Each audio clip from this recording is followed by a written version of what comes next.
decorrer da tarde.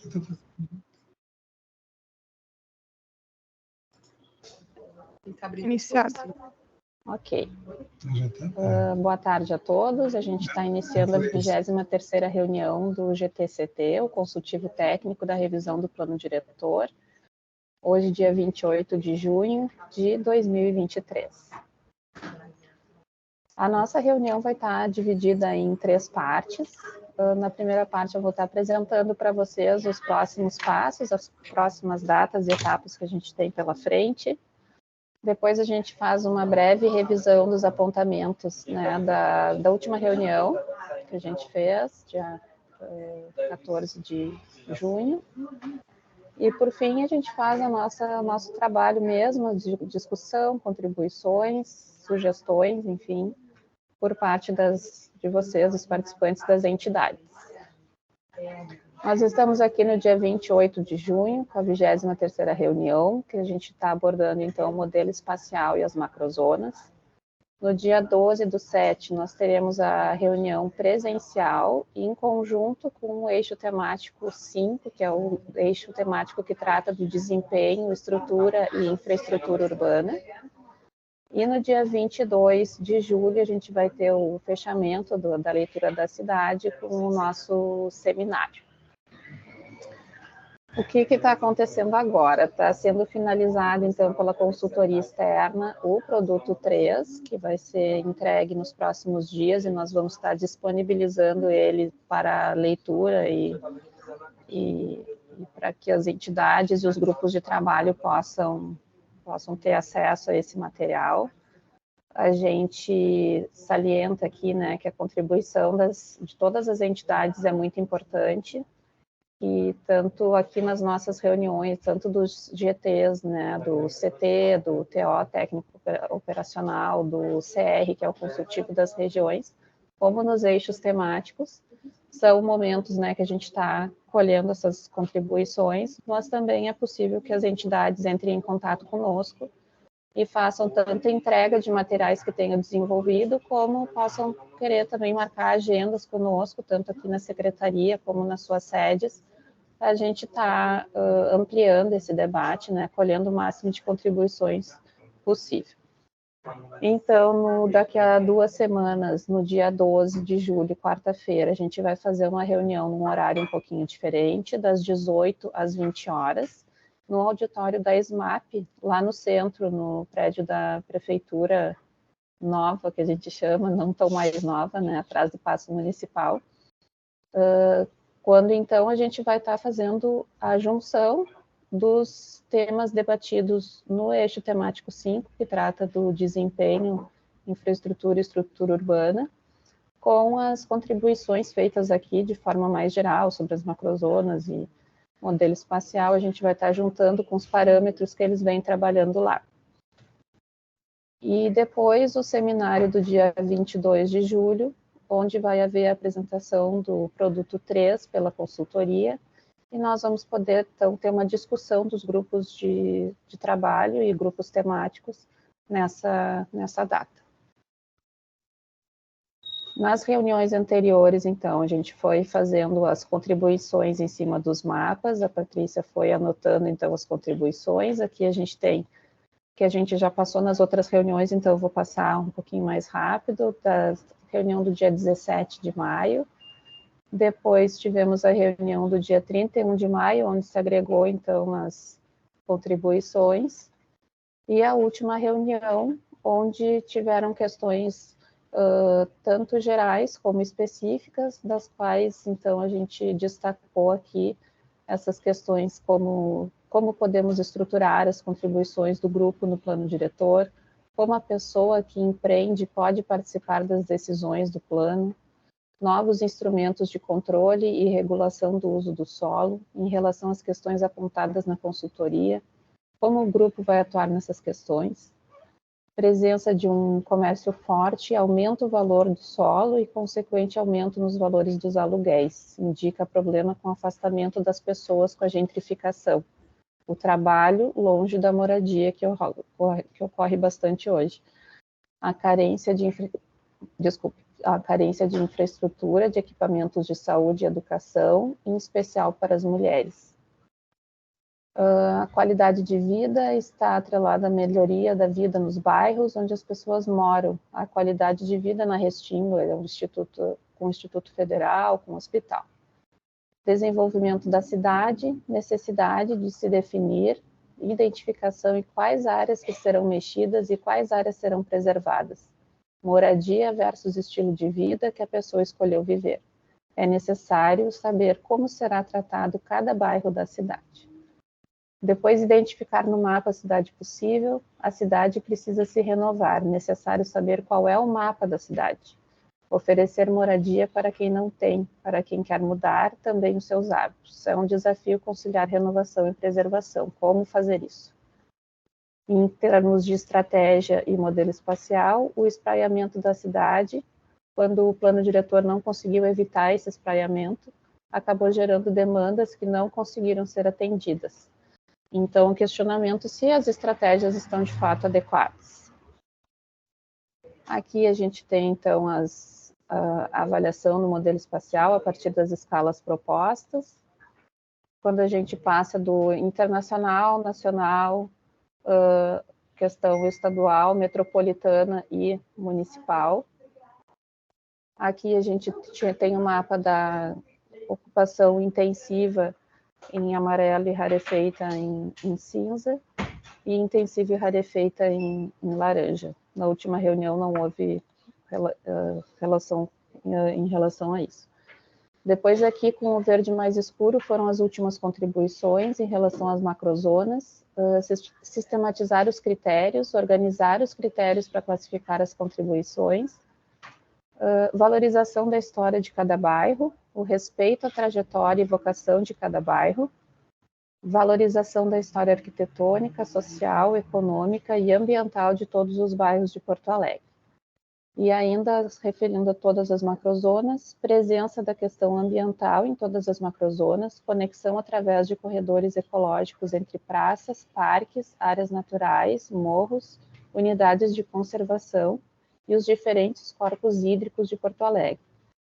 Nos pareceu ausente esta questão, que já foi aprovada por unanimidade na Conferência Consultiva do Plano Diretor.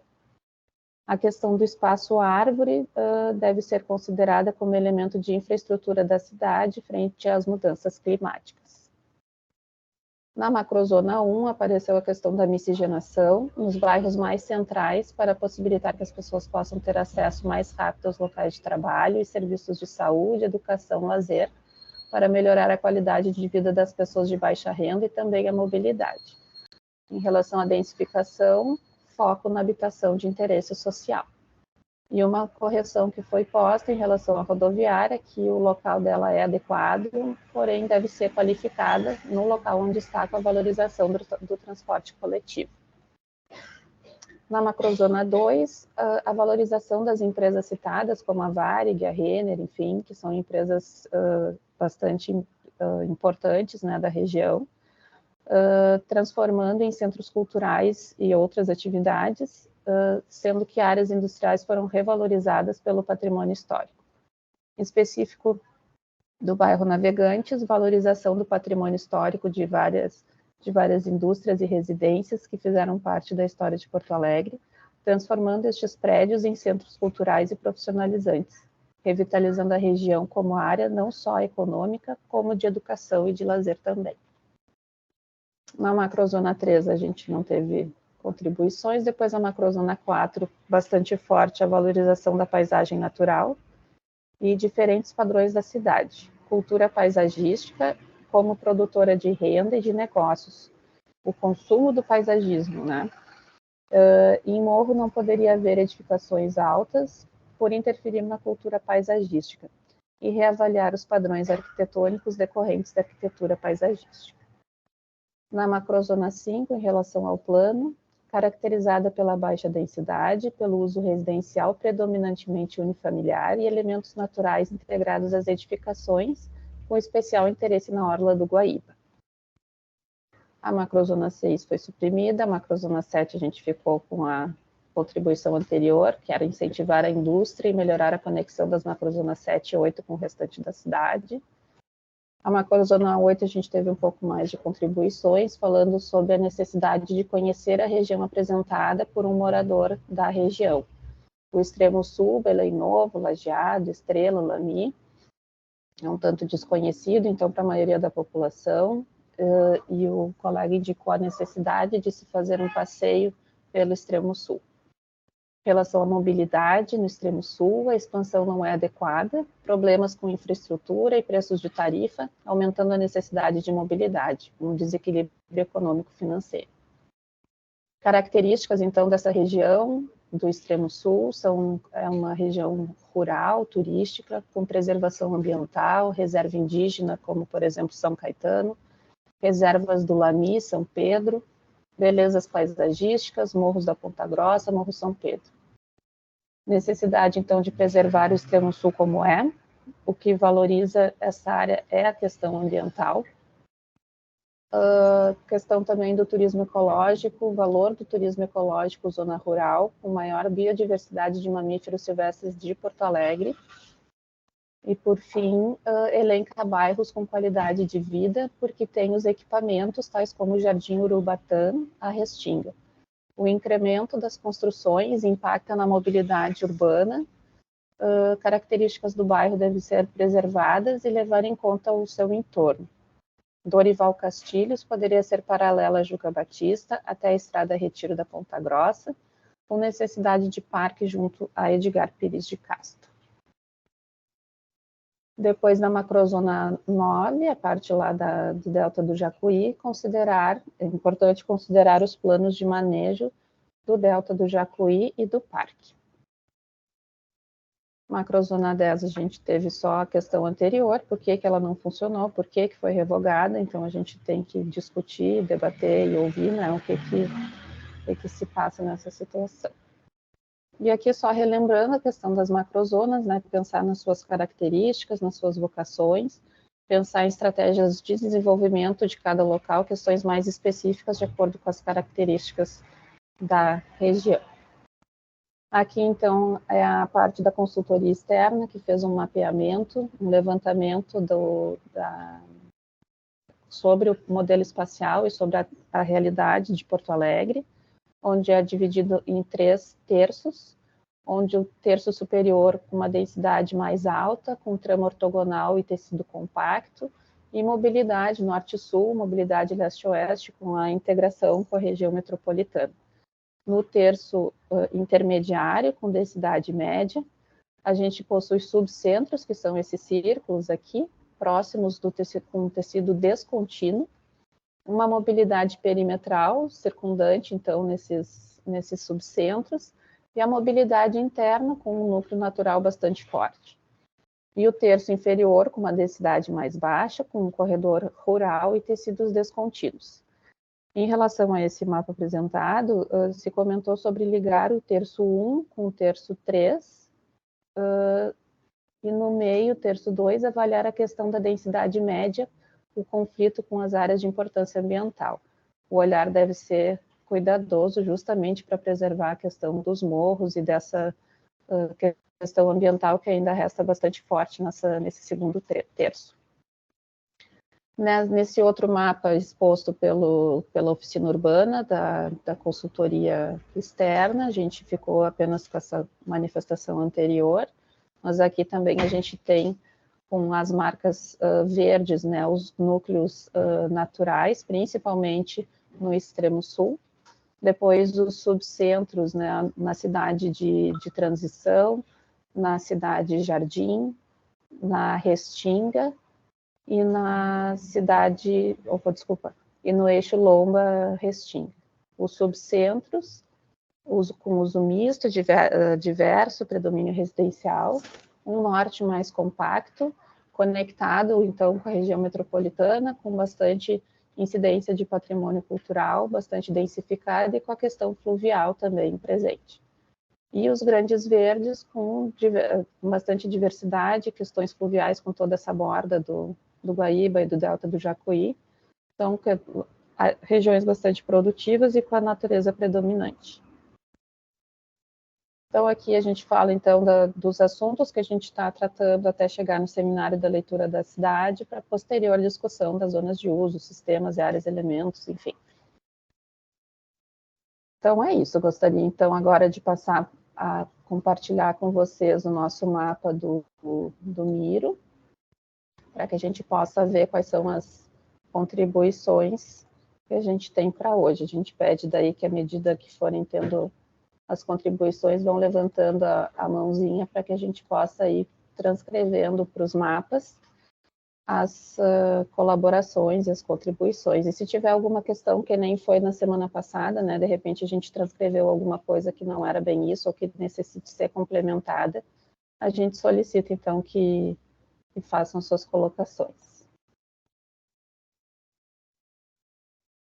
Hoje estamos mais tímidos. A gente trabalhou principalmente sobre o mapa das macrozonas. E aqui, só para mostrar para vocês, então, nesse mapa que a gente está trabalhando, a gente tem tanto aquela questão da escala internacional, estadual, metropolitana e municipal. Esse mapa aqui de baixo é o mapa da área de ocupação intensiva e área de ocupação rarefeita. Depois, esse aqui é a parte da macrozona com os bairros, onde a gente acabou tendo maior identificação, né? As pessoas se manifestaram mais em cima dele. O modelo espacial existente e os mapas síntese, digamos, que a oficina urbana trouxe na sua avaliação no produto 2, que já foi entregue. Lembrando só que o produto 3 vai ser entregue nos próximos dias, a gente vai dar um prazo, enfim, provavelmente 2 semanas, para que a gente chegue no seminário da leitura da cidade já com esse material lido e a gente possa estar mais embasado para as discussões lá no seminário. Agora, então, eu vou passar a palavra para o Jorge, que levantou a mão primeiro, depois a gente passa para o Zago.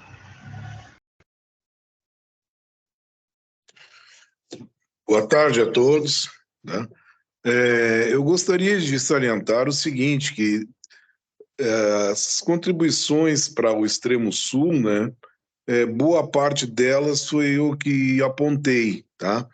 E que por uma falha, acho que uma falha minha, né, eu não apontei a necessidade da gente estudar o transporte hidroviário para o extremo sul, tá? Inclusive, eu tinha ficado até de apresentar um trabalho, filmar aqui a chegada do extremo sul. Onde eu moro no alto de um morro, tá? E eu tenho vista de frente para a cidade, para o sul da cidade, para o sul e para o oeste da cidade. Então, dá para mostrar claramente que o extremo sul ele é separado geograficamente do restante da cidade por uma cadeia de morros. Começando a leste, bem ao lado do Guaíba, nós temos os morros da Ponta Grossa. Aí nós temos um pequeno vale, tá? Em seguida começa o Morro Grande, aquele morro do quartel da Serraria. Não é o Morro da Serraria, é o Morro do Quartel. Esse morro se estende em direção a oeste, tá? E entre esse morro e o Morro Tapera, existe o que se chama Aberta dos Morros. E por que tem esse nome? Porque é justamente um caminho natural com o qual as pessoas utilizavam para não ter que passar por cima ou do Morro Grande ou por cima do Morro Tapera. Bom, continuando em direção a oeste, nós temos após o Morro Tapera, temos um morro agudo, os morros de Belém e os morros de Belém Velho. Aí já estamos quase chegando no oeste. A oeste nós temos o Morro São Pedro. Então dá para ver que toda e qualquer solução de transporte de grande capacidade para o extremo sul, ela é difícil em função dessa barreira geográfica, tá? Representada por esses morros. Ela é cara, tá? Então, tão caro quanto o caminho através de vias de alto tráfego é a hidrovia. Então, nós não podemos abrir mão do estudo da hidrovia, da colocação do transporte hidroviário como algo que vai nos possibilitar um transporte de qualidade. Eu não sei se é aqui que eu devo salientar isso, né? Ou se é lá no grupo lá do grupo 4, né? Mas eu gostaria se desse para apontar pelo menos o estudo do transporte hidroviário para o extremo sul. É essa a minha fala, tá? Obrigado. Certo. Eu anotei, então, vamos ver se está completo, tá? Necessidade de estudar o transporte hidroviário para o extremo sul. Coloquei só para observação, né? Jorge irá filmar a chegada ao extremo sul e disponibilizará ao grupo. A cadeia de morros, aí eu fui anotando, né? A Ponta Grossa do quartel, Aberta dos Morros, que é um caminho natural, Tapera, Agudo, Morros de Belém Velho, São Pedro, o São Pedro é a oeste, né?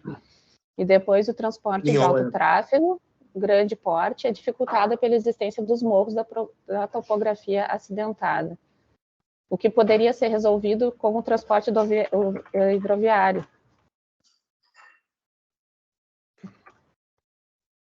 Exatamente.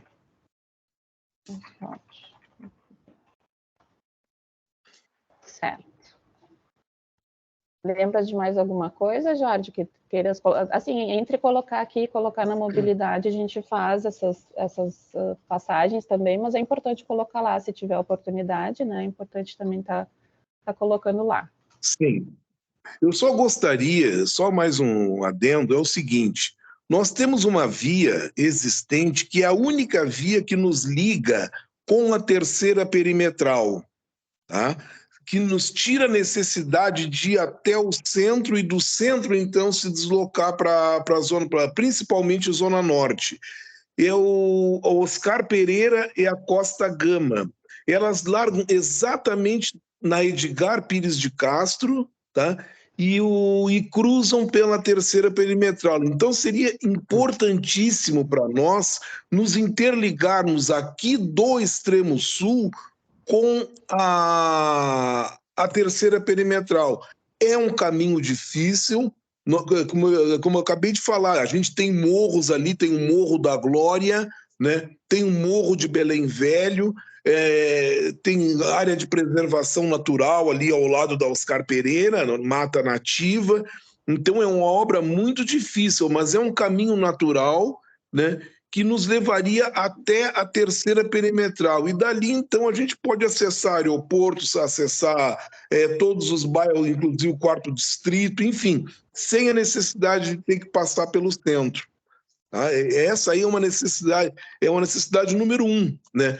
E outro, só para complementar, interessante o seguinte: a Costa Gama, ela termina na Edgar Pires de Castro, mas se houvesse um planejamento, tá, não teriam construído conjuntos habitacionais bem em frente aonde ela termina. Por quê? Porque se nós pudéssemos projetar a continuação da Costa Gama, ela cairia exatamente no centro do extremo sul. Mas como se colocou conjuntos habitacionais ali, nós perdemos a oportunidade de prolongar a Costa Gama. Mas a ligação dela com a terceira perimetral tá pronta, só que o nome dela é estrada, porque realmente é uma estrada, né? Mas nós temos que pensar, inclusive, em corredor de ônibus nessa área aí. Desculpa, só que eu perdi. A continuidade da estrada Costa Gama, ela conectaria diretamente com... A Costa Gama, ela conecta com o Oscar Pereira, e a Oscar Pereira, por sua vez, cruza pela terceira perimetral, correto? Então, se nós tivéssemos a ampliação do Oscar Pereira, a ampliação da Costa Gama e um corredor para ônibus, nós sairíamos da terceira perimetral e cairíamos aqui na entrada do extremo sul.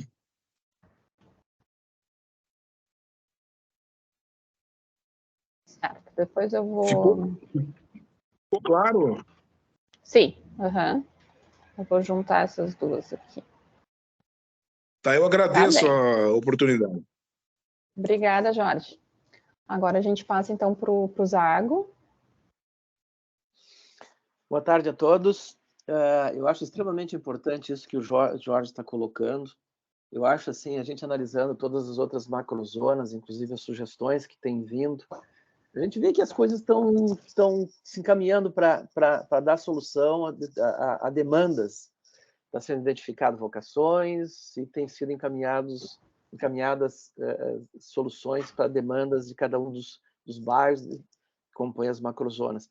Mas o extremo sul é uma coisa bastante complexa, mas que precisa ser dedicado um bom tempo, porque senão é quase que esquecer uma parte bastante importante e produtiva de Porto Alegre. Eu acho que é uma solução complicada, mas que precisa ser levado em consideração. De todas as discussões que a gente tem tido, e essa é uma das tantas, né? Eu vejo assim que é difícil de colocar objetivamente soluções para o extremo sul, e isso só está demonstrando, então, que nós vamos precisar de bastante tempo, de bastante exercícios, né, para poder fazer essa ligação. Nós já estamos aí no 3º plano diretor, o PDDU, PDDU-AP, depois mais a revisão de 2010, e não conseguimos chegar a uma solução adequada lá para o extremo sul. Então, acho que assim que é bastante importante essas colaborações que o Jorge tem trazido, bastante importante para o todo. Eu acho que fazer uma visita, eu acho que foi o Jorge mesmo que sugeriu, seria interessante conhecer, né? Conhecer essa parte importante aí da cidade. Eu tenho certeza que a prefeitura já fez levantamentos daquilo que se produz, maneira de escoar, maneira de interligar, né? E acredito também, Carolina, e deve ter projetos, traçados viários já no plano diretor, fazendo essa conexão. Então, assim que fica a minha sugestão, então, é ver se existem esses traçados viários, esses projeto viário de conexão do sul e extremo sul, né? E se existe algum projeto para levar adiante esses traçados viários, né? Enfim, se tem alguma questão resolutiva com relação a isso. Outra coisa, só uma informação. No dia 12, tu falaste que vai ter aquele... Desculpa fugir um pouquinho do assunto, tá? Mas só para não perder aqui a oportunidade. Tranquilo. Vai ter a junção do eixo 5 com... Quais são as outras matérias? Assim, o eixo temático 5 é de desempenho, tá? Desempenho Sim. da infraestrutura e da estrutura urbana.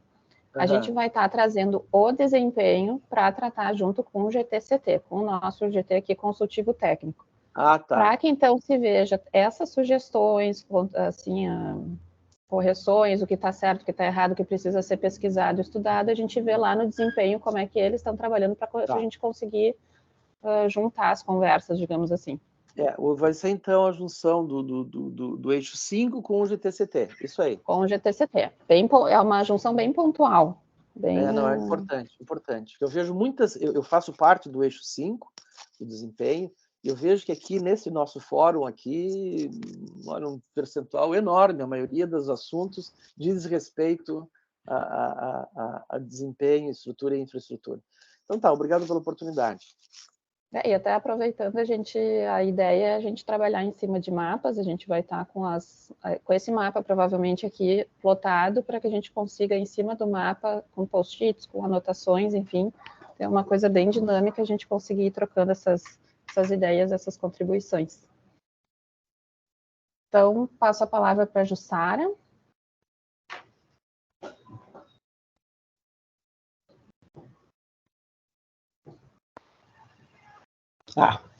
Agora acho que consegue me ouvir, né? Sim, estamos te escutando, Jussara. Então tá. Não, agora até quero reforçar, isso foi muito bom de ouvir o Jorge, porque a minha preocupação era basicamente com 2 regiões. Eu acho que o nosso grande desafio nesse plano diretor é sul, extremo sul, principalmente, né? Porque são as 2 regiões que eu entendo que tem uma mudança muito forte, né? Que é aí o sul, extremo sul, e a região do centro, que nós estamos acompanhando aí um processo de perda de qualidade do centro e a importância de qualificar, né?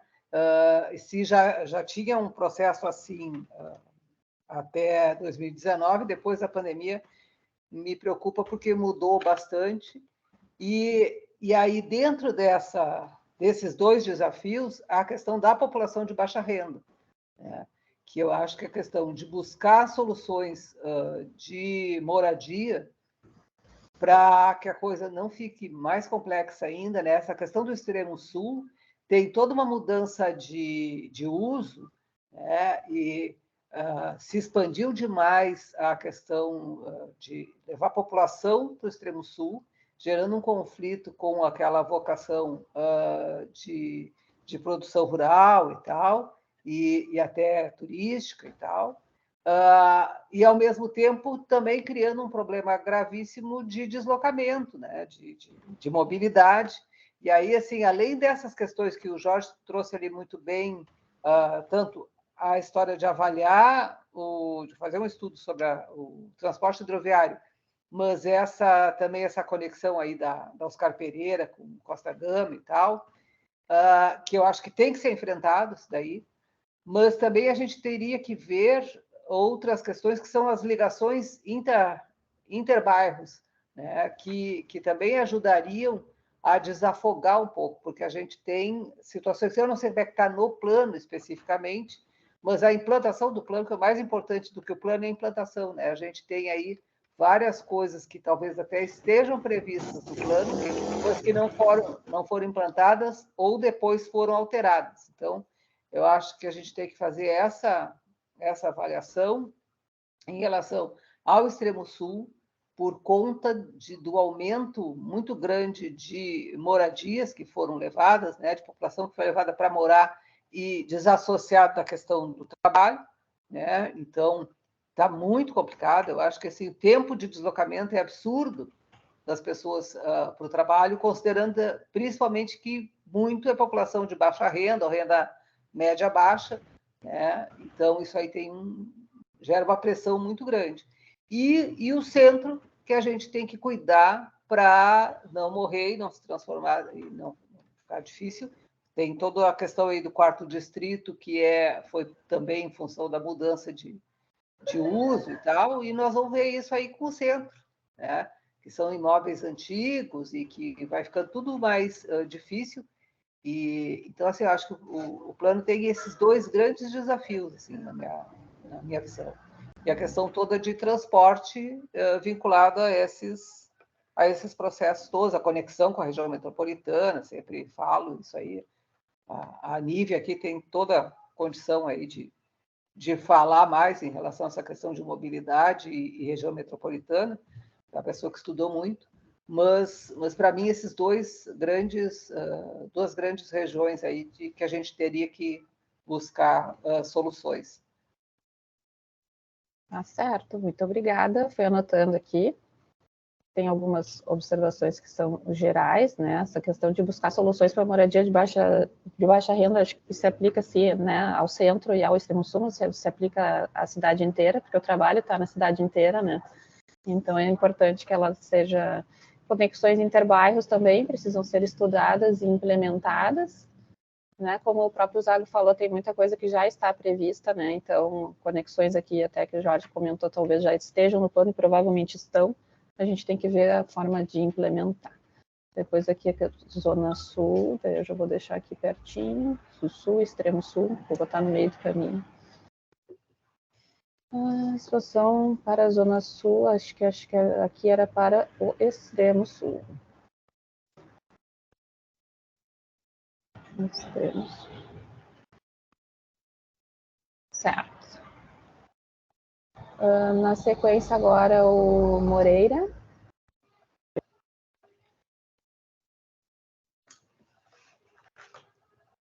Por enquanto está mutado, a gente não te escuta. Não sei se o Moreira está nos escutando. Vamos ver. Moreira nos escuta? Eu vou passar então para Simone a Zambuja, depois a gente retorna para o Moreira quando ele estiver disponível. Vamos ver. Simone liberou o microfone. Boa tarde a todos os Oi, boa participantes tarde. da reunião. Boa tarde. Bom, gente, assim, do ponto de vista de transporte e as questões sociais que foram colocadas, né, eu acho que são bem pertinentes. E eu gostaria de colocar aqui um assunto que nós estamos falando dentro do GT de ambiente natural, mas que eu acho que vale aqui, principalmente para a região sul, extremo sul, que é a ocorrência de espécies em extinção e raras de Porto Alegre, né? Então, se a gente, inclusive, foi enviada a lista das espécies raras em extinção de Porto Alegre para o grupo do ambiente natural. Essa lista de espécies, ela foi aprovada pelo COMAN, dentro do grupo técnico de áreas naturais e paisagem urbana, e todo esse trabalho foi feito pela Universidade Federal do Rio Grande do Sul, principalmente pelo Departamento de Botânica, e nós temos também 2 espécies endêmicas em Porto Alegre, ou seja, que só existem em Porto Alegre e em nenhum outro lugar do mundo. E então, o que eu colocaria assim como acho que é de extrema importância é o respeito à ocorrência de espécies em extinção e raras de Porto Alegre. Nos morros, pela lista, a gente vai ver que vários morros do extremo sul e da região sul, existe ocorrência dessas espécies. Então, além da questão, né, de que o Código Florestal já protege os topos de morros, né? Mas eu gostaria de salientar aqui que para uma espécie conseguir se preservar e se multiplicar, ela precisa do seu entorno também, né? Não é só aquele lugar específico onde ela está, mas também o entorno, ou seja, o morro como um todo, no mínimo, né? E então, gente, o que eu traria assim a urgência, né, da gente estar prestando atenção aos 44 morros de Porto Alegre, quais desses morros têm espécies raras em extinção, no sentido de que a gente possa fazer com que as novas gerações conheçam todas as espécies de Porto Alegre, e além de toda a nossa população, né? Porque a gente depende de todas essas espécies para viver, inclusive. Elas estão dentro de sistemas altamente complexos de equilíbrio entre populações, seja de fauna, de flora, seja de nós mesmos. Então, é nesse sentido que eu trago essa questão. Se vocês quiserem, eu posso passar essa lista, só para vocês terem uma ideia aqui, tá? Vou falar bem rápido aqui, ó. Plantas raras, e nós temos aqui a lista das espécies da flora ameaçadas de extinção.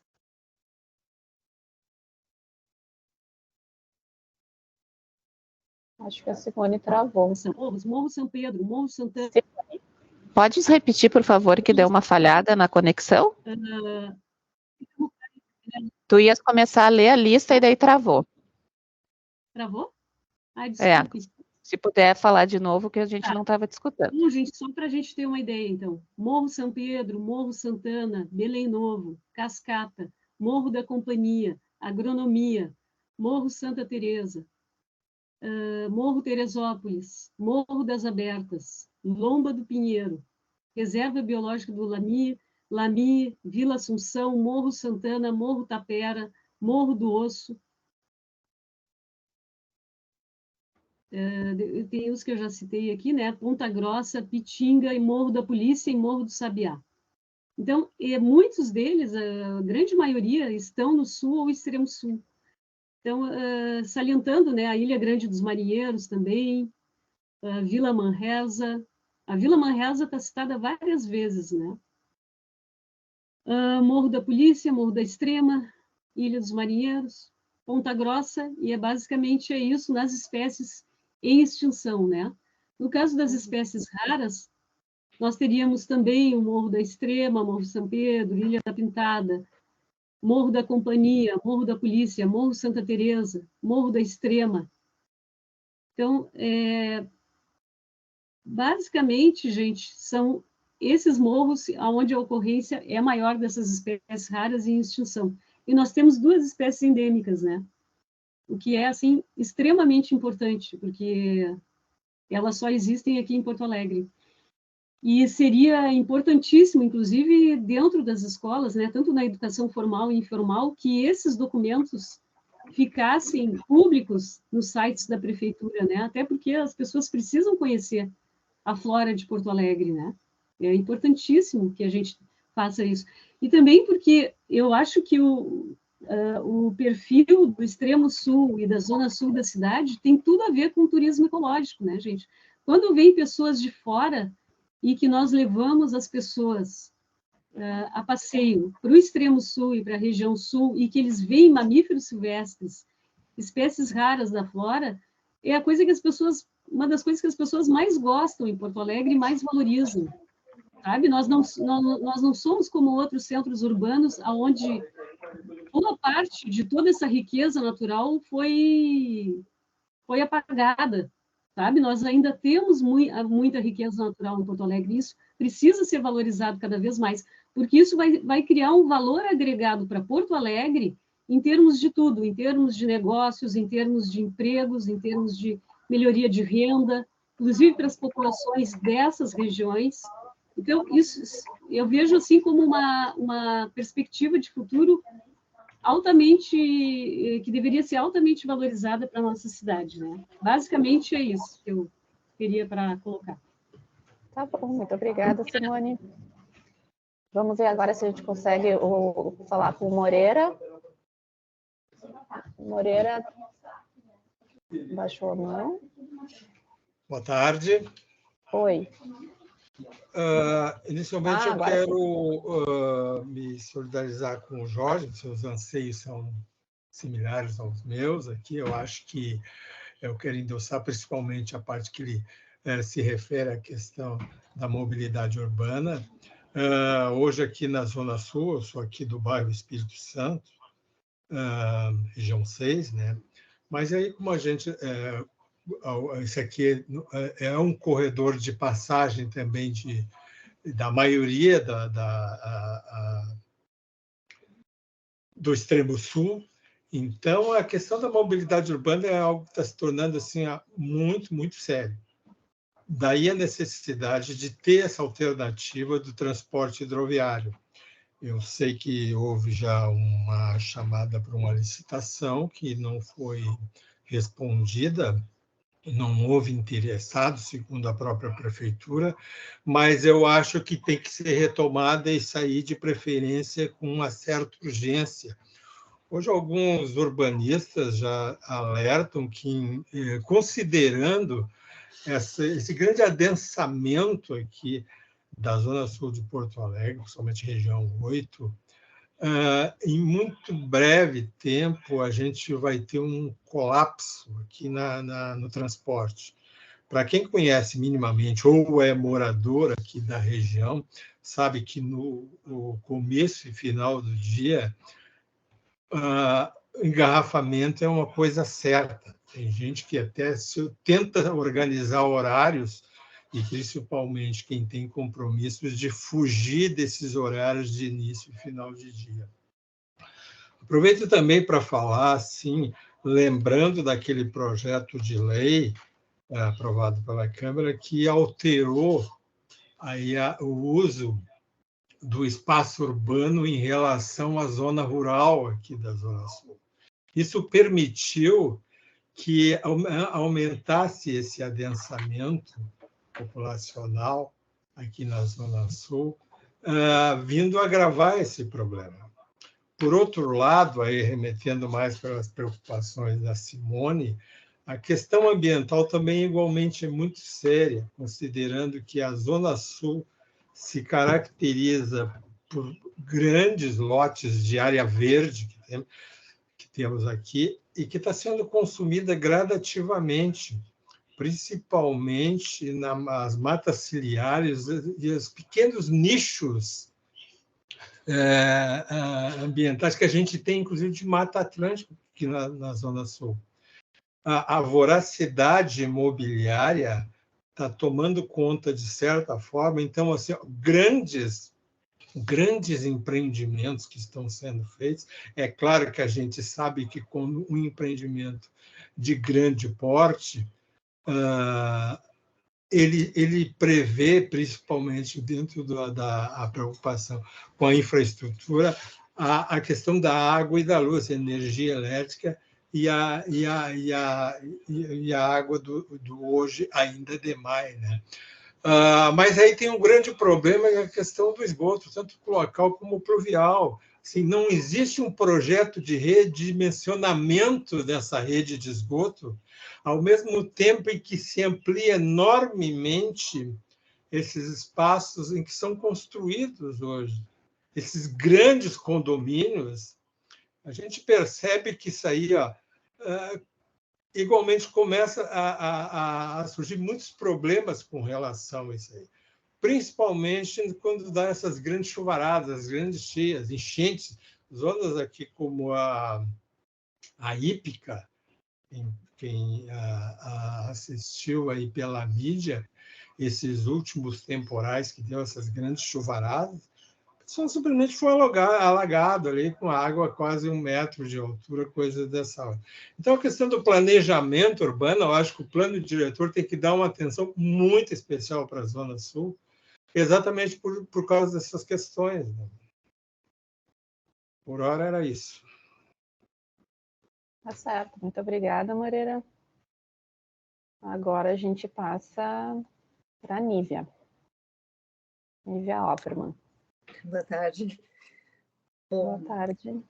Eu estava até olhando aqui as minhas anotações das nossas reuniões anteriores e do seminário, da conferência das cidades, e pensando, né, que eu acho que esse processo participativo ele é muito rico, necessário, né, importante, porque é um local, é um momento, né, de ouvir as diferentes, de conhecer as diferentes visões e as pessoas se posicionarem sobre determinados temas. Mas eu fico preocupada também como é que vocês vão lidar, né, a equipe técnica que está fazendo a condução do plano junto com a consultora, como é que vocês vão lidar, né, com essas diferentes visões, né?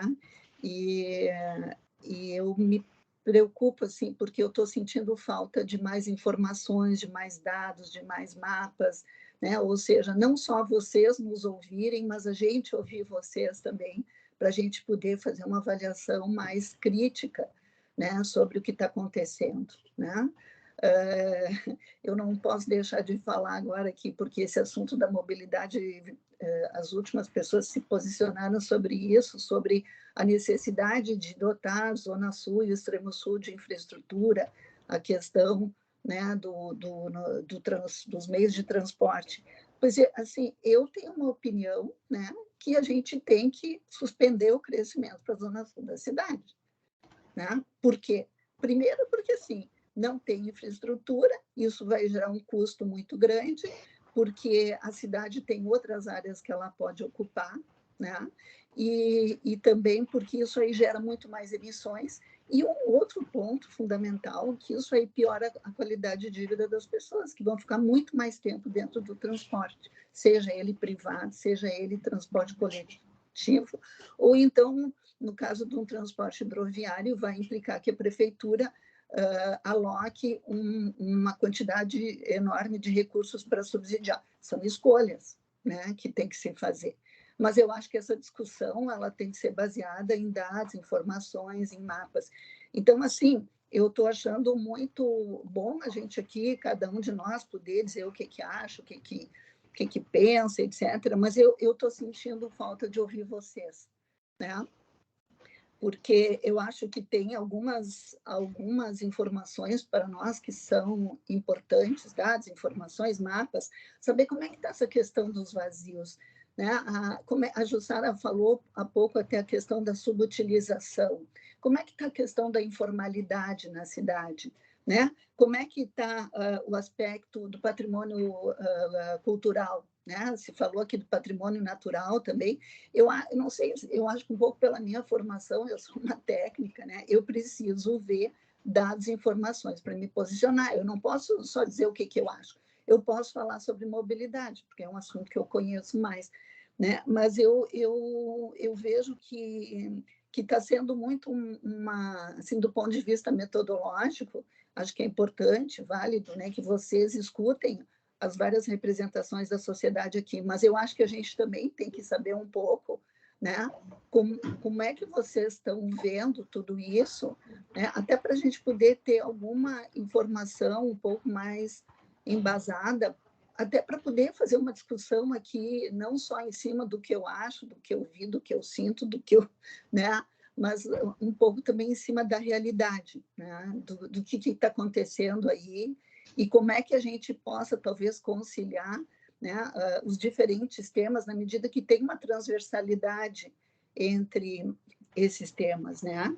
Então, se falou, eu vi que quando teve aquela conferência da cidade, alguns dos palestrantes falaram, a gente aqui também já falou sobre isso, né? A necessidade de se pensar em indicadores para depois poderem ser monitorados. Eu acho que a formulação desses indicadores com base numa realidade, né, em cima de dados, em cima de mapas, ou mesmo até em cima de um histórico que vem acontecendo ali, vão nos ajudar a tomar algumas decisões, né? E eu vejo que, assim, a gente está avançando aí no processo da leitura da cidade, e esse material é importante até para a gente também poder depois entender toda a parte, né, de fechamento do diagnóstico, de elaboração de prognóstico, e poder até poder votar, né?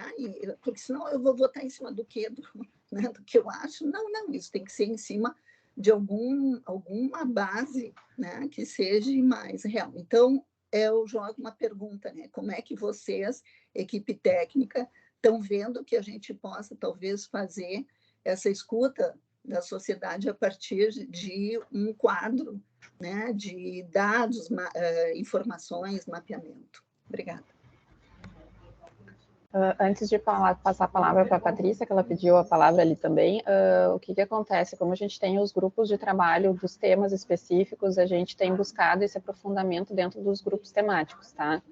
Então, a gente está tendo palestras e, assim, assuntos, assim, mais detalhadamente, a gente tem trabalhado dentro dos eixos temáticos. E a gente pode, sim, agregar essas discussões e essas apresentações aqui nos GTs, agora nos mais amplos, né, das entidades, porque, sim, é muito importante a gente trabalhar em cima de dados, né, a gente está realmente agora querendo receber de vocês essas contribuições, para numa próxima etapa, provavelmente depois do seminário, a gente está fazendo essa retomada e assim, e apresentando dados também, os próprios produtos da consultoria externa, né, eles são muito importantes de serem lidos, porque eles trazem essas informações, e claro, é bastante extenso, enfim, mas é muito importante que a gente tenha consciência, né, consiga ler esses materiais para trazer também as dúvidas, o que faltou, enfim.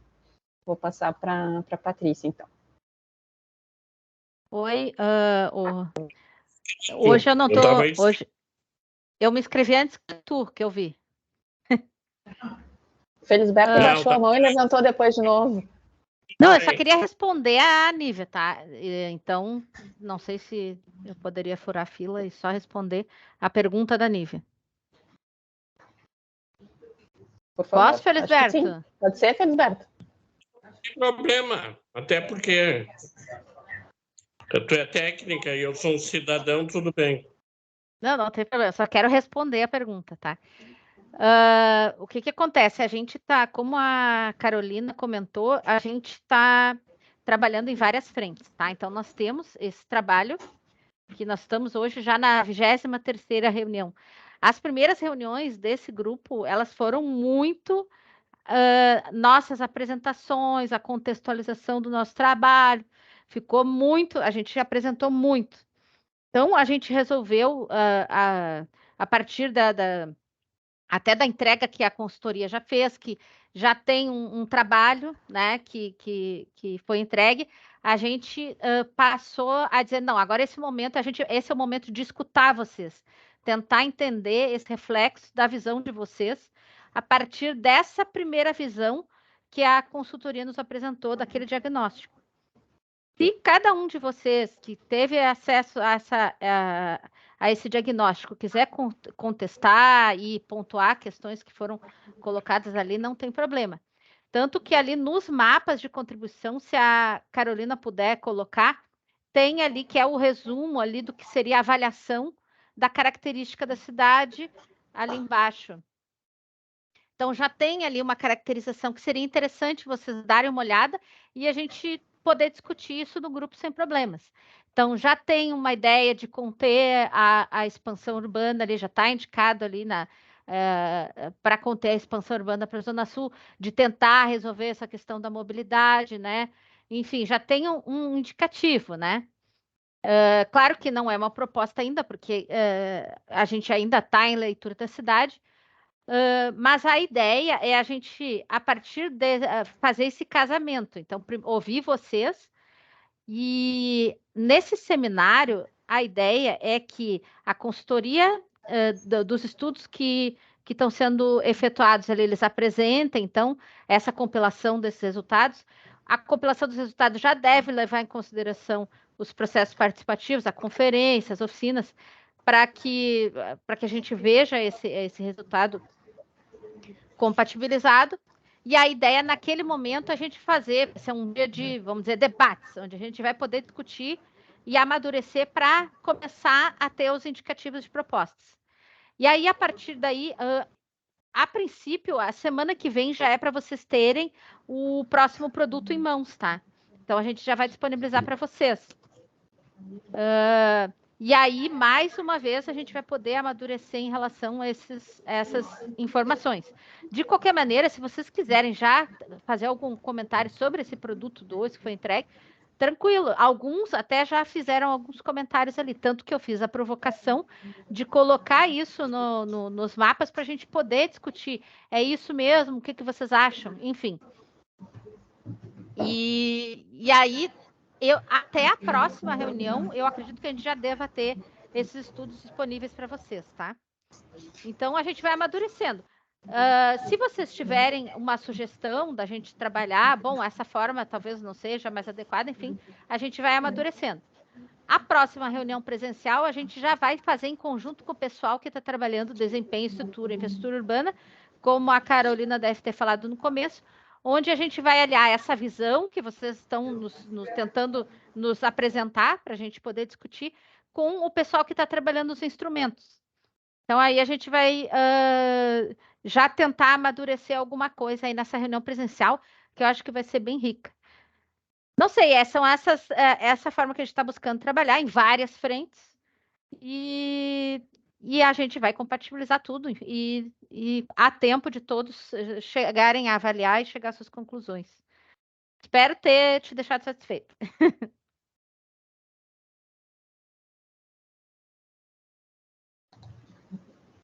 Tá bem, obrigada, Patrícia. Vamos então, Felisberto. Obrigado. Talvez eu seja uma voz distante aqui, no meio de tanto notório saber, né? E como leigo e como usuário da cidade, quero usar um pouco do que eu ouvi aqui até então, tá? Eu acho que a leitura da cidade, tenho certeza, não vou mais falar a palavra acho. Eu tenho certeza que se os técnicos resolvessem as questões da cidade, a cidade não teria esses problemas que ela tem hoje, certo?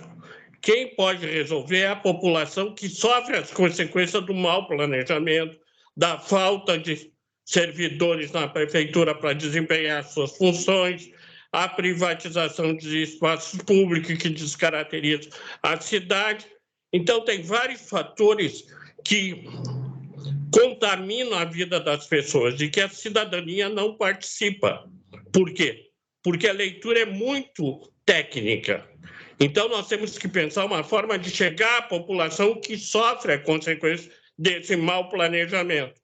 E por não conseguir fazer a leitura correta dos termos técnicos, tanto em português como em inglês, como se usa muitas palavras em inglês, eu estou falando para a pessoa de periferia, que sofre no dia a dia a consequência da procura do emprego, a luta pela sobrevivência, né? Então, eu vejo assim, a cidade hoje Tem vários polos de desenvolvimento que em nenhum momento está mapeado. Então, é preciso mapear. Nós temos todo o entorno do shopping Iguatemi com uma característica de vivência de toda a infraestrutura necessária, né, com parque e com qualidade de vida, né, segundo aqueles moradores que estão morando lá. Mas também, paralelamente a isso, há uma comunidade que vivia ali, que escolheu aquele bairro para viver em casas. E hoje se vê privada dessa qualidade de vida escolhida. E muitas vezes tem que trocar de bairros ou comprar apartamentos, porque é a modernidade, né? Então, essas pessoas em nenhum momento são consultadas. Não há o estudo de impacto de vizinhança. Então, é fundamental isso, a gente ouvir as pessoas, não só o conhecimento técnico, porque eu sou um técnico, eu sou advogado, né? Mas quando eu vou defender uma causa, eu escuto o meu cliente para estabelecer a linha de defesa, tá? E dou as alternativas para ele. Mas, no final, nós vamos decidir em conjunto, né, qual a melhor estratégia para a defesa. Então, eu acho que em outras profissões deve ser a mesma coisa. O arquiteto, quando vai fazer um empreendimento, ele escuta como o empreendedor quer fazer aquele empreendimento, ou uma casa, né, ou um shopping, ou qualquer outro prédios ou destinação, né? Por exemplo, nós temos, hoje mesmo foi apresentado, ou pelo menos noticiado na imprensa, né, que diminuiu a população no centro, ou na cidade, em 76 mil, de 2010 a 2022, dados oficiais, não é a fala do Felisberto, né? Então, houve uma diminuição de população em Porto Alegre. Quais as causas disso? Onde está dito em alguma coisa? Alguns alegam que é falta de emprego. Não, emprego tem, trabalho tem. O que é preciso viabilizar as novas realidades nas comunidades que não estão sendo mapeadas e que não estão sendo levantadas.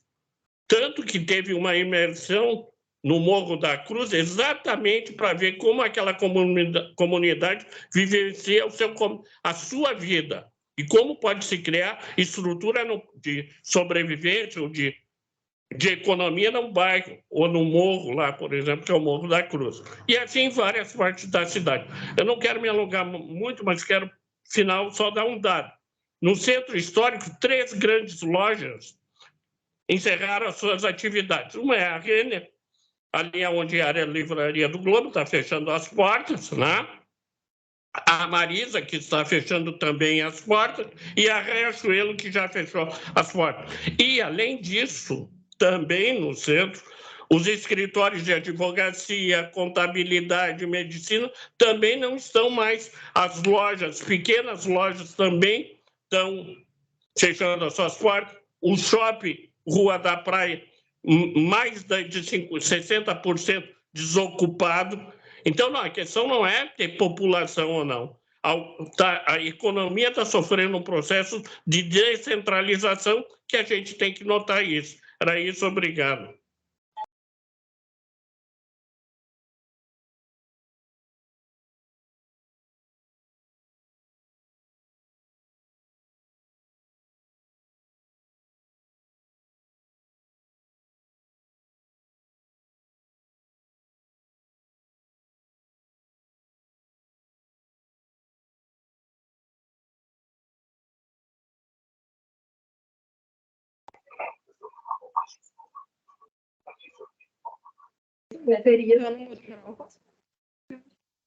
Vai que não dá certo, vai ser alguma coisa não é bem assim.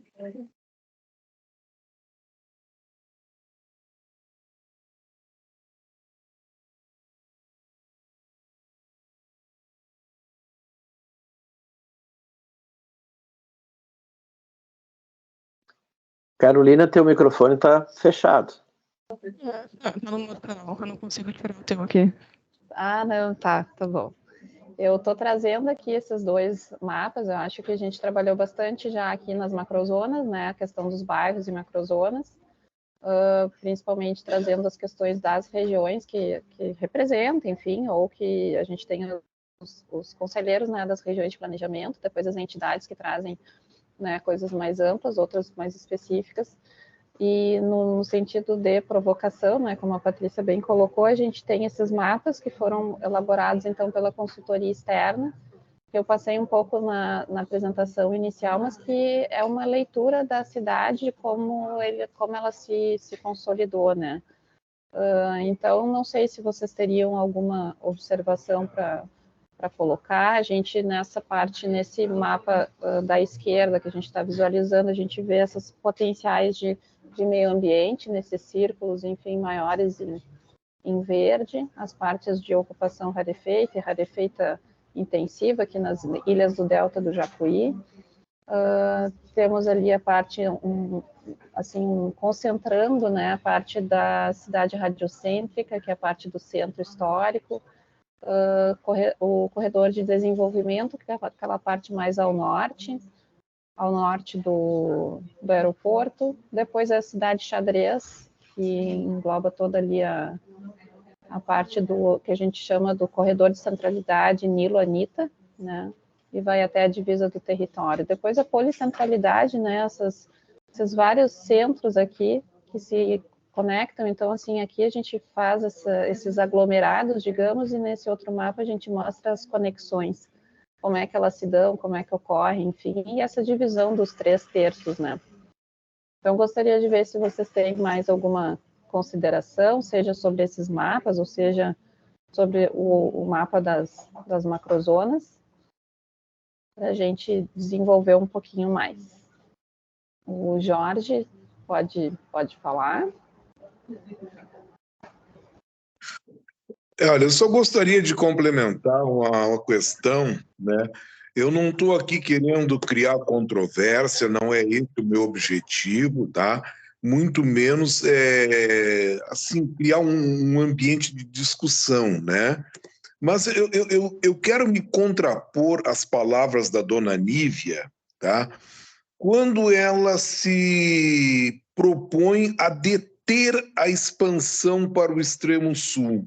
E é interessante observar o seguinte, que, segundo as palavras dela, ela quer deter, a ideia dela é deter essa expansão, fomentando a precarização da mobilidade urbana, usando o argumento do custo que isso representaria.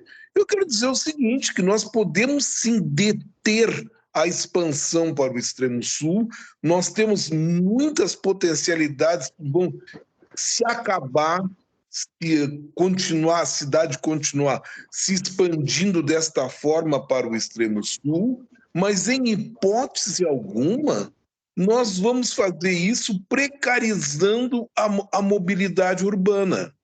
O argumento que ela usa é muito caro. Eu pergunto o seguinte, foi barato lá a passagem de nível da Anita Garibaldi? Foi barata a passagem de nível para Cristóvão Colombo? Gente, questão econômica, ela só é levantada quando é obra para pobre, tá? Porque lá para aquela região, com certeza isso não foi tão levado em consideração na opinião dela. Então, a gente pode sim deter, a gente tem que deter, e a questão não é deter, é disciplinar. Tá? O que está acontecendo hoje com o Extremo Sul é o que aconteceu alguns anos atrás com a Vila Nova. Eu vou dar um exemplo da Vila Nova, que a Vila Nova fica na Zona Sul, ela era composta de 5, 6 famílias de plantadores. Era os Bétio, era os Morandi, era os Bertaco, enfim. Tá? O que aconteceu é o seguinte, os proprietários antigos foram envelhecendo, formaram os filhos, a grande maioria se formou em curso superior e não quiseram continuar a chácara dos pais. Ora, o que aconteceu com a Vila Nova? Aquelas extensões de terra se transformaram em loteamentos, né? Os caras simplesmente abriam uma rua de terra, chão batido, e vendiam lotes. Hoje, o que é a Vila Nova? A Vila Nova virou um bairro, é um bairro. Aquilo que era chácaras virou bairro. Da mesma forma, isso está começando a acontecer no extremo sul. Tá? O que está acontecendo? Os chacreiros daqui estão envelhecendo e os filhos não estão querendo continuar o negócio dos pais. Então, o que fazem? Abrem uma estrada e começam a vender terreninhos de 10 por 30. Tá? A população pobre tem que morar. Independente de qualquer coisa, é uma necessidade básica a moradia. O pessoal vem morar nesses terrenos. Quem são? As faxineiras, as cozinheiras, os pedreiros, o servente de pedreiro, né? Então, esse tipo de crescimento tem que ser disciplinado e não incentivado através, né, da precarização. Só para complementar, questão do transporte hidroviário. Tá? Sem investimento público, não se cria transporte hidroviário. Por quê? Porque é uma característica da iniciativa privada o não investimento em infraestrutura. Iniciativa privada investe na exploração de serviços. Tá?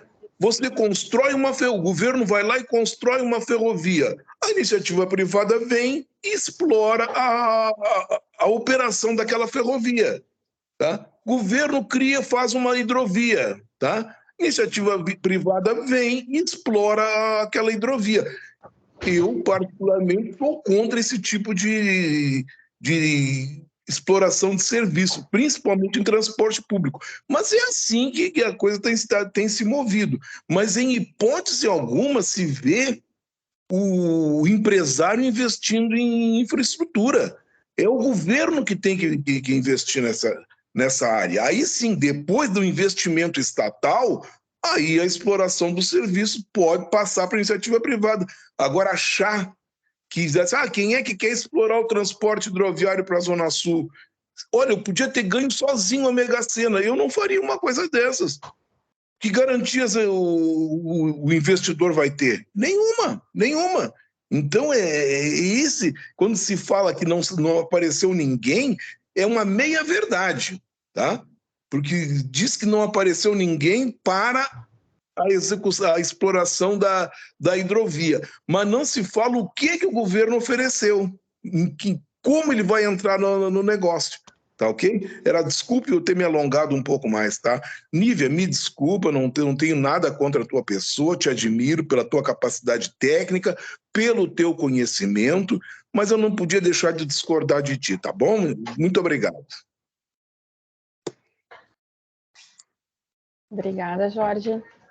Acho que a gente está aqui para ver todos os ângulos de vista, e é muito importante que a gente defenda, né? Cada um defenda o seu ponto de vista, o seu ideal, seja técnico ou comunitário, vamos dizer assim. É muito importante que a gente tenha os mais diversos pontos de vista. Agora, então, eu vou passar a palavra para a Jussara.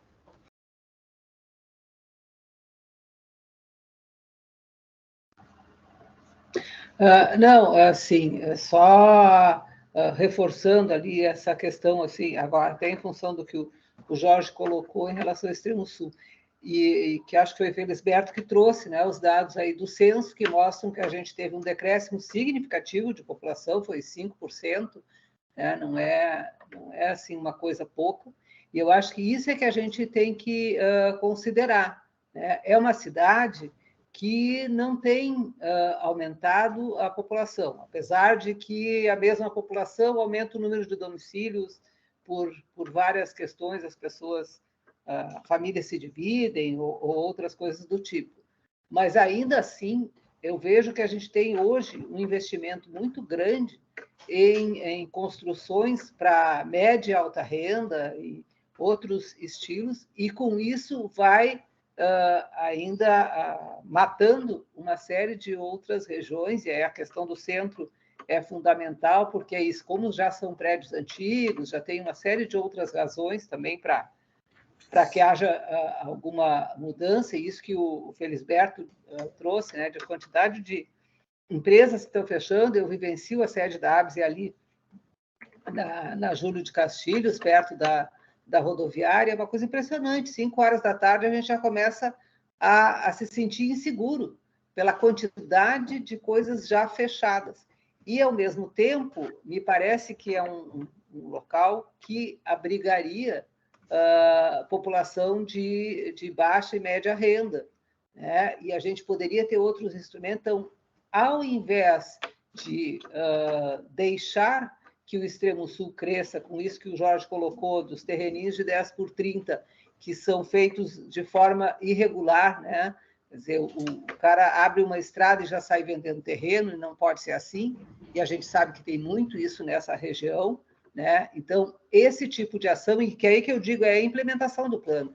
Eu não sei bem o quanto que o plano hoje induz a isso e o quanto que a aplicação do plano é que acaba gerando essa condição. Aquilo que o Felisberto disse, até a questão da dificuldade dos técnicos da prefeitura de acompanhar, porque vai diminuindo o número de técnicos, porque não tem recurso, sei lá. Qual é a razão, eu não sei. Eu só sei que a gente tem que cuidar nesse sentido, quer dizer, não estimular, levar a população de baixa renda, que vai demandar cada vez mais transporte e que não adianta. É uma região que ela é rarefeita. Isso que a Nívia trouxe, de não ser, algumas coisas não serem viáveis economicamente. E isso não é a implantação, que fazer uma obra, tudo bem, o Estado colocar recurso ali, faz a obra, terminou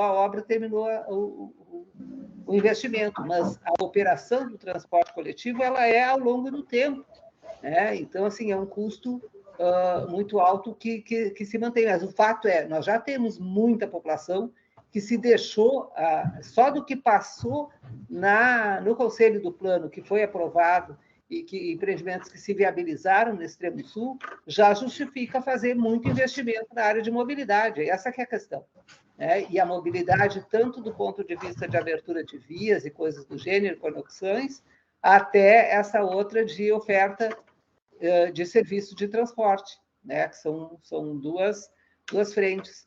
Mas esse crescimento aí de baixa renda no extremo sul é incompatível com a distância da região em relação aos centros e polos, mesmo que se crie novas centralidades, ainda assim não consegue dar conta de tudo aquilo, essa população, e ao mesmo tempo, com a vocação ambiental da região, né? Então, por isso que eu até coloquei ali no chat que eu acho que a gente tem que frear essa expansão para a Zona Sul e, ao mesmo tempo, a gente tem que induzir um novo uso para o centro. E o uso, eu estou falando, considerando habitação, não só colocar teatro, colocar barzinho, colocar isso, colocar esse tipo de coisa que também atrai. Não, é população até para revitalizar o centro, né?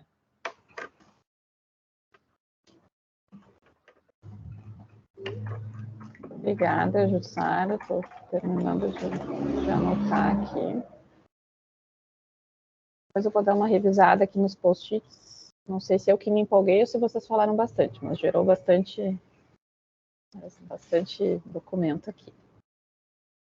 Então, agora então a gente já está quase 15 horas e 30 minutos. Se mais alguém quiser fazer alguma colocação, senão a gente vai encerrando a nossa reunião. O nosso próximo encontro. A apresentação será disponibilizada hoje, é isso? Como, Felisberto? Não te ouvi, desculpa. Vai ser disponibilizada essas colocações lá no Drive, é isso?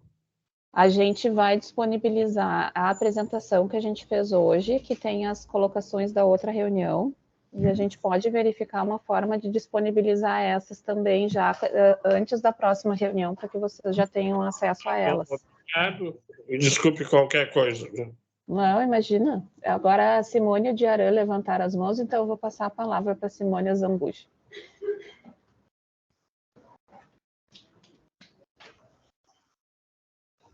Oi, gente. É só mais um detalhe que eu queria colocar, que eu vi algumas pessoas colocando, assim, né, a questão de indicadores e de mapas. Acho que foi a professora Nívia, né, que eu acho que é muito importante. que eu me pergunto assim, quanto de vazão de esgoto pluvial e cloacal a gente pode suportar em cada bairro e em cada rua de Porto Alegre, né? Eu acho que é muito importante a gente saber isso aí. Outro dia eu estava conversando com uma engenheira civil que está trabalhando exatamente com a questão de drenagem na cidade de Porto Alegre. E ela disse que está bastante complicado. Tem muito lixo dentro dos canos, seja nos canos de esgoto, seja de esgoto pluvial, seja na drenagem urbana como um todo. Então, eu acho que uma das coisas que talvez a gente pudesse preparar para as próximas reuniões é onde estão estes mapas e esses indicadores de drenagem, esgoto pluvial e cloacal. Até onde eu sei, até hoje, nós não temos um mapeamento do esgoto clandestino de Porto Alegre. Essa discussão ela ocorreu, inclusive houve a incumbência de que 3 universidades fizessem esse mapeamento, mas até onde eu sei, isso ainda não foi realizado e não está colocado, né, para a cidade de Porto Alegre. Então, uma das coisas, assim, eu acho que é a gente trabalhar a questão de esgoto clandestino, da estrutura que a gente tem hoje para a vazão de esgoto pluvial e cloacal, porque uma pessoa que mora numa casa com um grande jardim e aquilo tudo virou concreto, como é que fica a questão da infiltração de água, do esgoto pluvial, cloacal? Se tu tem um edifício onde tu tem 30 vezes a população, 40 vezes, 50 vezes a população que existia nessa casa, qual é a estrutura, a infraestrutura que existe na rua, no bairro, para essa vazão, né? E também, não só isso, mas a questão de microclima, a questão de ilhas de calor, a questão da mobilidade, que é importantíssima, que está sendo colocado aqui continuamente, né? Então, eu gostaria, assim, quando se coloca do ponto de vista contábil, é provável que a arrecadação da prefeitura ela seja muito menor do que o custo da infraestrutura necessária para suportar uma carga muito maior de densificação. E esse custo da obra subterrânea, ele aumenta exponencialmente, de acordo com a vazão necessária. Então, tu pode ter o dobro, o triplo, ou 10, 20, 40, 50 vezes mais de carga de esgoto pluvial ou cloacal, né? Então, essa obra de infraestrutura, quantas vezes ela vai ficar mais cara para a prefeitura? E qual é a infraestrutura que a gente tem hoje para suportar essa maior densificação e esse maior coeficiente habitacional? E também a questão pensando também as enxurradas, as mudanças climáticas, pensando que Porto Alegre está a 4 metros acima do nível do mar somente.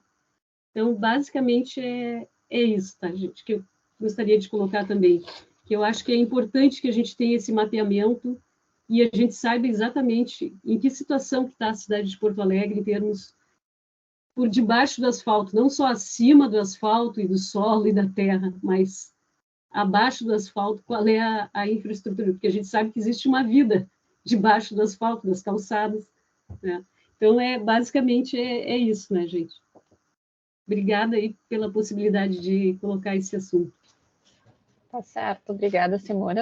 Fui anotando aqui as questões, então, de infraestrutura. Eu botei impermeabilidade do solo também, né, que é uma questão relacionada diretamente à infraestrutura existente, e a viabilidade econômica, então, dessa implementação da implementação. E a vazão de esgoto pluvial e cloacal, né, Carolina? Também isso, daí aqui, ó. Quanto de vazão de esgoto pluvial e cloacal a infraestrutura existente tem capacidade de suportar, daí onde estão os mapas, né, de drenagem, e se existe mapeamento do esgoto informal clandestino. Acho que foi, né? Não sei se faltaria mais alguma coisa. Tá bem? Obrigada, Carolina. De nada, imagina. O Diarã também. Vamos ver. Boa noite a todos aí. Eu faço parte pela comunidade da Associação Moradores Serra Verde, né? E queria parabenizar a Simone Azambuja, porque é uma pauta que eu ia tocar no assunto e ela já me contemplou com essa pauta aí. E eu queria ver também como é que fica as periferias, né? As comunidades nesse novo plano diretor, né? Porque está vindo muitas construções, né? Para dentro dos bairros E aí, como é que fica isso, entendeu? A infraestrutura de saúde, transporte, saneamento básico, que muita comunidade não tem. E aí também teria que estudar essas partes também junto, né? Porque como agora tem esses negócios de enchente e coisa e tal, está acontecendo muitas coisas. E aí não está tendo isso. Nós temos que ter um plano, dentro do plano diretor, que também cuida da parte das periferias, porque o que eu estou vendo que os debates estão sendo ultimamente só dentro da região do centro, né? Tudo é feito dentro do centro, tá? É construção disso, é construção daquilo, é tudo dentro do centro, do bom e melhor e do centro. E a comunidade em si, como é que fica? Comunidade que fica distante, que não tem condições de ir, entendeu? Como é que fica esses negócios? Então, também tem que ter um planejamento a respeito disso, né? Eu gostaria de ver o que se pode ser feito disso, né? Já fui conselheiro do plano diretor aí da região 7. Hoje nós não temos nenhum conselheiro representando mais, né? Que nos abandonou. Então, aí a gente queria ver como é que está esses andamentos aí também, se fosse possível. Obrigado, e seria isso. Obrigada, Diara. Eu anotei aqui, né, como a periferia, então, será contemplada no plano diretor. A gente acaba contemplando aqui, tanto no GTCT como no consultivo das regiões, é um dos fóruns para a gente estar abordando isso. Acredito que no consultivo das regiões a gente tenha esse alcance mais específico para a região 7, né, como tu citaste. E, Carolina, também no Oi. eixo desenvolvimento social e no desempenho também vai se tratar isso. Mas, Diarã, tu pode fazer contribuições sobre a tua região aqui, entendeu? A gente está aqui para ouvir todos. Ok, obrigado. É que eu estava meio afastado agora, estou voltando e eu vou começar a participar mais das reuniões agora. Obrigado. É nada, Tá desculpa, bem. Carol, tu que está coordenando. Não, toca a ficha. Imagina. Não, eu acho que tinha mais alguém de mão levantada, mas aqui para mim não está aparecendo mais ninguém. Até eu já... O Moreira. A Moreira. Levantou. Uhum.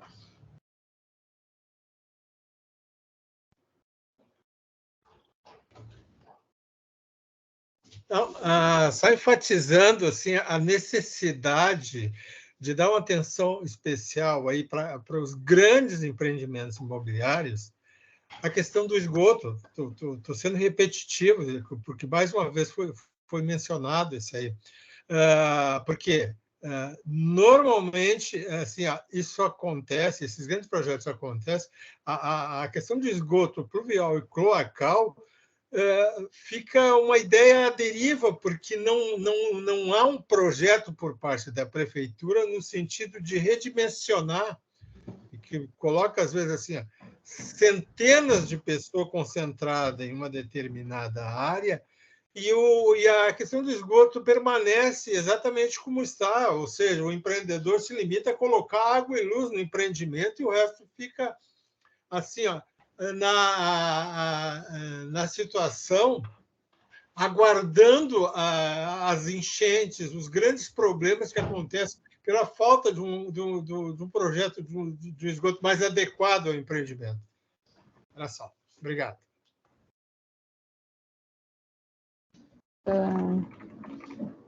Estou notando aqui, né, até que ponto a prefeitura cobra dos empreendedores ou provém a infraestrutura necessária. A priori, a regra é que os empreendedores, quando for o caso, façam essa complementação. A gente tem até um prédio próximo aqui do nosso trabalho, onde houve essa ampliação da rede, né, por parte de um empreendimento maior, mas a gente pode também verificar com o DEMAI, que é o responsável, então, por esses projetos. Eu escrevi alguma coisa errada aqui. Infraestrutura necessária. Então, tá bem, pessoal. Muito obrigada pela participação de todos. Frisando que a próxima reunião, então, vai ser presencial no dia 12. E lembrando que ela vai ser das 18 às 20 horas lá na ESMAP. Tá? A gente só tem que cuidar dessa questão do horário para não bater no lugar errado na hora errada. Tá bom? Muito obrigada, então, pelas contribuições. Até a próxima.